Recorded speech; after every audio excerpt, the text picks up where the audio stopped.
बिस्मिल्लाहिर्रहमानिर्रहीम। अस्सलाम वालेकुम वरहमतुल्लाहि वबरकातुहू। हमारा ये प्रोग्राम रोज़े की फ़र्ज़ियत और रमज़ानुल मुबारक में किए जाने वाले मसनून कामों के बारे में है। यानी इस प्रोग्राम में हम आपको बताएंगे कि रोज़ा कब फ़र्ज़ हो जाता है और ये कि रमज़ानुल मुबारक में वो कौन से काम हैं जो सुन्नत रसूल सल्लल्लाहु अलैहि वसल्लम से साबित हैं।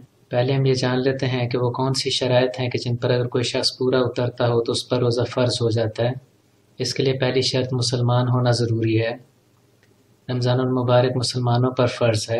मज़ीद शर्त यह है कि रोज़ा रखने वाले शख्स का ज़हनी तवाज़ुन ठीक होना ज़रूरी है। ऐसा शख्स जिसका ज़हनी तवाज़ुन ठीक ना हो, जो पागल हो, मजनू हो, उस पर रोज़ा फ़र्ज़ नहीं है। रोज़े की फ़र्ज़ियत के लिए मज़ीद शर्त बालिग़ होना है, यानी बच्चों पर रोज़ा फ़र्ज़ नहीं है। बच्चों को आदत डालने के लिए रोज़ा रखवाना चाहिए। रोज़े की फ़र्ज़ियत के लिए मज़ीद एक शर्त यह भी है कि ऐसा शख्स जिस्मानी तौर पर सेहतमंद हो।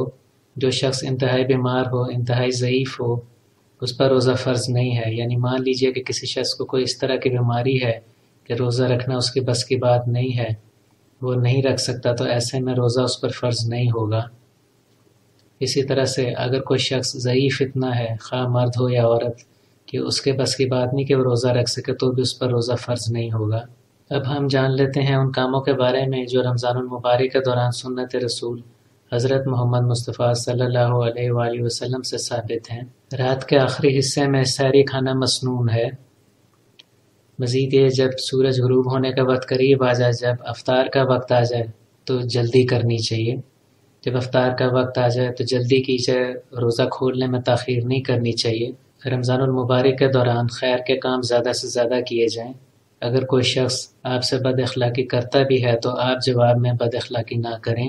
इफ़्तार के वक्त दुआ करना, इफ़्तार के वक्त रोज़ा खोलने की दुआ करना, जो कि है अल्लाहुम्मा इन्नी लका सुम्तु व बिका आमनतु व अलैका तवक्कलतु व अला रिज़्क़िका अफ़्तरतु। इसका तर्जुमा है, ऐ अल्लाह, मैंने तेरे लिए रोज़ा रखा और तुझ पर ईमान लाया और तुझ पर तवक्कल किया और तेरे अता किए हुए रिज़्क़ से रोज़ा इफ़्तार किया। रमज़ानुल मुबारक में मज़ीद एक मसनून काम जो कि सुन्नत रसूल सल्लल्लाहु अलैहि वसल्लम से साबित है, वो है खजूर से रोज़ा इफ़्तार करना। अगर किसी शख्स को रोज़ा इफ़्तार करने के लिए खजूर ना मिले तो वो खुश्क खजूर यानी छवारे से भी रोज़ा इफ़्तार कर सकता है। और अगर किसी किस्म की खजूर या छवारा या कोई और ऐसी चीज़ पास ना हो तो ऐसे में पानी से भी रोज़ा इफ़्तार किया जा सकता है। नाज़रीन इकराम, यह था हमारा प्रोग्राम रोज़े की फ़र्ज़ियत के बारे में कि वो कौन सी शराइत हैं जिन पर अगर कोई शख्स पूरा उतरता हो तो उस पर रमज़ानुल मुबारक के रोज़े फ़र्ज़ हो जाते हैं। और मज़ीद इस प्रोग्राम में हमने ये आपको बयान किया कि वो कौन सा काम है जो रमज़ानुल मुबारक में सुन्नत रसूल सल्लल्लाहु अलैहि वसल्लम से साबित हैं। अगर आपने हमारे चैनल को अभी तक सब्सक्राइब नहीं किया तो प्लीज़ सब्सक्राइब करें। इस वीडियो को आप लाइक और शेयर करें ताकि ज़्यादा से ज़्यादा लोगों को इसका फ़ायदा पहुँच सके। कमेंट सेक्शन में अपने कमेंट्स दें। हाजिर होंगे आपकी खिदमत में एक नए प्रोग्राम के साथ। तब तक के लिए इजाज़त दीजिए। अल्लाह हाफ़िज़।